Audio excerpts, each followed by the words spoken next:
1,75,000 રૂપિયા. પ્રવીણભાઈ હકુભાઈ કપુરિયાએ 1 લાખ રૂપિયા મંડળીમાંથી લોન લીધી, એના ખાતામાં ઉધાર્યા 3 લાખ રૂપિયા. મનસુખભાઈ જેઠાભાઈ કાનપરિયાએ ઉઠાવ્યા 1,75,000 પણ એના ખાતામાં નાખ્યા 4,80,000. આ ચોથો પ્રકાર છે. અને દોસ્તો, હું હજુ બીજી એફઆઈઆર કે કરોડો રૂપિયા કૌભાંડ કરવાના બીજા ક્યાં રસ્તા નથી. ખેડૂતોના પૈસા ખાઈ જાય છે અને શરમ નથી. અને ઉપરથી કિરીટભાઈ પટેલ છાપામાં આવી જાહેરાત છપાવે છે, પૈસા આપીને આવી જાહેરાત છપાવે છે. એમાં લખ્યું છે કિરીટભાઈ તો ખેડૂતોના હામી છે, ખેડૂતોનું બધું વર્ષોથી ખોટું અટકાવ્યું, કિરીટભાઈ ન હોત તો એફઆઈઆર ન થાત, કિરીટભાઈ ન હોત તો ખેડૂતોને અત્યાર સુધીમાં કંઈક તકલીફ થઈ ગઈ હોત. દોસ્તો, કિરીટભાઈ આવ્યા પછી તો આ બધા કૌભાંડ ચાલુ થયા છે. જુનાગઢમાં નહીં, આખા ગુજરાતમાં આ પ્રકારે કૌભાંડ હાલે છે. હવે હું બીજી એફઆઈઆર વાંચી સંભળાવું તમને. તાલાળા તાલુકાના વાડલા ગામની એફઆઈઆર છે. આમાં ખેડૂતોને મળવાપાત્ર ધિરાણ કરતા વધારે રકમનું ધિરાણ કાઉન્સમાં લોન મંજૂર કરી, જેની વિગત નીચે પ્રમાણે છે.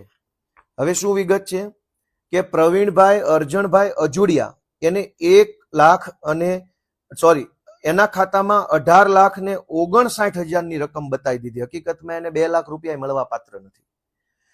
આ સિવાય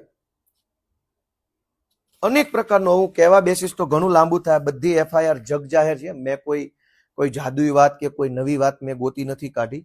પણ કૌભાંડ કરવાના 4 રસ્તાઓ છે. પહેલો રસ્તો કે જે ખેડૂતો ગુજરી ગયા હોય, 20 વર્ષ પહેલા ગુજરી ગયા, 15 વર્ષ પહેલા, 10 વર્ષ પહેલા ગુજરી ગયા, એમના નામે બેંકમાં ખાતા બતાવી, એમના ખાતામાંથી 15 20 લાખ રૂપિયાની લોન બતાવી, એ રૂપિયા ભાજપના માણસોએ કિરીટભાઈના નેતૃત્વમાં ખાઈ ગયા. અને આવું એક ગામમાં નહીં, એક તાલુકામાં નહીં, 10 તાલુકાના 100 કરતા વધુ ગામડામાં કૌભાંડ થયું છે. અને આ સમગ્ર કૌભાંડ 2020 પછી જ થયું છે. કિરીટભાઈ 2020માં ચેરમેન બન્યા, ત્યારબાદ જ આ બધા કૌભાંડ ચાલુ થયા છે. પહેલો પ્રકાર, મરી ગયેલા ખેડૂતોના ખાતામાં લોન બતાવી એ રૂપિયા વાપરી જવાના.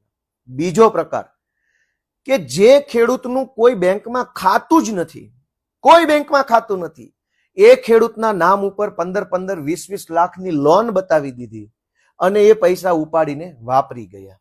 ત્રીજો પ્રકાર કે જે ખેડૂત પાસે જમીન જ નથી, જમીનનો માલિક ન હોય જે માણસ, એ મંડળીમાંથી ધિરાણ ન મેળવી શકે.